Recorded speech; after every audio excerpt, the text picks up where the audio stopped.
ओम शांति। आज की प्रेरणादायक कहानी है अभागा राजा और भाग्यशाली दास। एक बार एक गुरुदेव अपने शिष्य को अहंकार के ऊपर एक शिक्षाप्रद कहानी सुना रहे थे। एक विशाल नदी जो कि सदाबहार थी, उसके दोनों तरफ दो सुंदर नगर बसे हुए थे। नदी के उस पार महान और विशाल देव मंदिर बना हुआ था। नदी के इधर एक राजा था। राजा को बड़ा अहंकार था। कुछ भी करता तो अहंकार का प्रदर्शन करता। वहाँ एक दास भी था, बहुत ही विनम्र और सज्जन।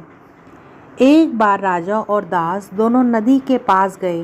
राजा ने उस पार बने देव मंदिर को देखने की इच्छा व्यक्त की। दो नावें थी। रात का समय था। एक नाव में राजा सवार हुआ और दूसरी में दास सवार हुआ। दोनों नावों के बीच में बड़ी दूरी थी। राजा रात भर चप्पू चलाता रहा पर नदी के उस पार ना पहुंच पाया। सूर्य उदय हो गया तो राजा ने देखा कि दास नदी के उस पार से इधर आ रहा है। दास आया और देव मंदिर का गुणगान करने लगा। तो राजा ने कहा कि तुम रात भर मंदिर में थे? दास ने कहा, हाँ।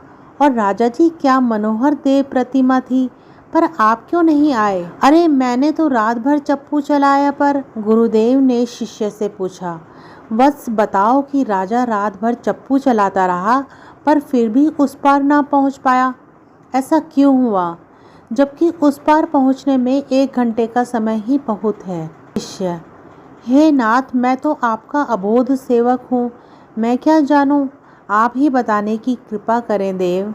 ऋषिवर बोले, हे वत्स, राजा ने चप्पू तो रात भर चलाया पर उसने खूंटे से बंधी रस्सी को नहीं खोला।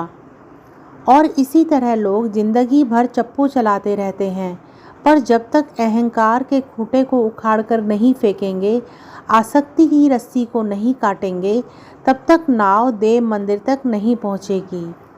हे वत्स, जब तक जीव स्वयं को सामने रखेगा तब तक उसका भला नहीं हो पाएगा।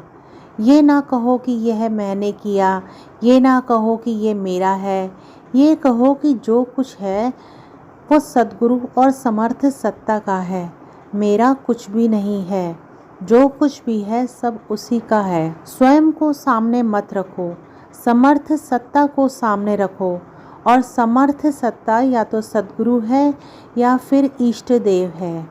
यदि नारायण के दरबार में राजा बनकर रहोगे तो काम नहीं चलेगा, वहाँ तो दास बनकर रहोगे तभी कोई मतलब है। जो अहंकार से ग्रसित है वो राजा बनकर चलता है और जो दास बनकर चलता है वो सदा ही लाभ में रहता है।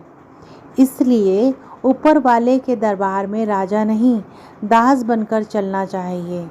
ओम शांति।